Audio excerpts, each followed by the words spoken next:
ये कोई सामान्य उड़ान नहीं थी, बल्कि ये इंसानियत के कत्ल की एक उड़ती हुई प्रदर्शनी थी। विमान के भीतर का नजारा ऐसा था कि पत्थर दिल भी पसीज जाए। हर सीट पर एक बच्चे की मुस्कुराती हुई तस्वीर लगी थी।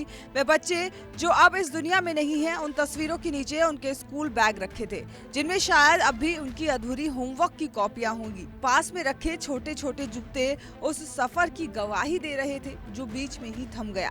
ईरान में हुए हमले ने इन मासूमों की जिंदगी छीन ली और अब ये खामोश सीटें चीख चीख कर दुनिया से पूछ रही हैं कि उनका कसूर क्या था।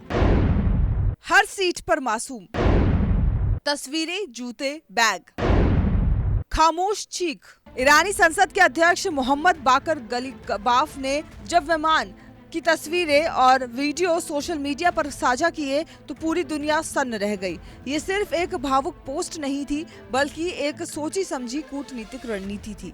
गलीबाफ ने इन तस्वीरों को सबूत के तौर पर पेश किया। उन्होंने संदेश दिया कि जब बड़े देश युद्ध की बिसात बिछाते हैं तो मोहरे सिर्फ सैनिक नहीं होते, बल्कि ये मासूम बच्चे होते हैं। इन तस्वीरों के जरिए ईरान ने अंतर्राष्ट्रीय मंच पर ये साबित करने की कोशिश की है कि वे आतंक और बाहरी हमलों के कितने बड़े शिकार हैं, जिसने सीधे उनके भविष्य यानी बच्चों पर प्रहार किया है। जब गलीबाफ का विमान इस्लामाबाद की सरजमी पर उतरा तो कूटनीति के गलियारों में हलचल तेज हो गई। पाकिस्तान के सेना प्रमुख जनरल आसिम मुनीर के साथ उनकी मुलाकात सिर्फ औपचारिक नहीं थी, इस दौरे के पीछे एक गहरा संदेश छिपा था। ईरान ने इस मंच का उपयोग सीधे तौर पर अमेरिका और इजराइल पर निशाना साधने के लिए किया। पाकिस्तान में गलीबाफ ने साफ किया कि पश्चिम एशिया में बढ़ता तनाव सिर्फ क्षेत्रीय समस्या नहीं है, बल्कि ये एक मानवीय संकट है।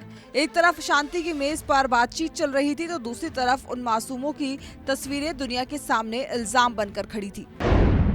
दुनिया का संदेश, जंग का सच, अमेरिका इजराइल पर आरोप। आज पूरा पश्चिम एशिया बारूद के ढेर पर बैठा है। ईरान और इजराइल के बीच जारी तनाव ने न केवल तेल की कीमतों और वैश्विक अर्थव्यवस्था को हिलाया, बल्कि हजारों मासूमों की बलि ले ली है। विशेषज्ञ मानते हैं कि गलीबाफ द्वारा इन तस्वीरों को सार्वजनिक करना एक इमोशनल अपील है, ताकि ग्लोबल साउथ और मुस्लिम देश एकजुट हो सके।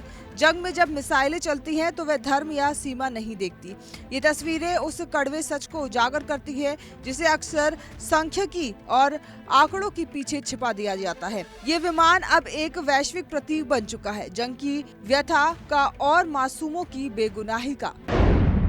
मासूमों की कीमत, जंग का दर्द, क्या रुकेगी तबाही? सवाल ये नहीं है कि जंग कौन जीतेगा, सवाल ये है कि जीत के बाद जश्न मनाने के लिए क्या ये बच्चे बचेंगे। इतिहास गवाह है कि हथियारों की होड़ में हमेशा इंसानियत की हार हुई है। ईरान के इस मेमोरियल एयरक्राफ्ट ने एक नई बहस छेड़ दी है। क्या दुनिया के शक्तिशाली देश अपनी जिद छोड़कर शांति की राह चुनेंगे, या फिर इसी तरह मासूमों के जूते और बैग कूटनीति का हिस्सा बनते रहेंगे? ये विमान इस्लामाबाद के तेहरान तक का सफर तय कर सकता है, लेकिन इसका असली गंतव्य दुनिया के नेताओं का दिल होना चाहिए। फिलहाल ये तस्वीरें सोशल मीडिया से लेकर संसद तक गूंज रही है और हर कोई बस एक ही दुआ कर रहा है कि काश ये सीटें फिर कभी इस तरह खामोश ना हो। एक विमान जिसमें मुसाफिर नहीं, सिर्फ उनकी अधूरी यादें थी। एक सफर जो सियासत से कहीं ज्यादा इंसानियत की पुकार था। गलीबाफ की इन तस्वीरों ने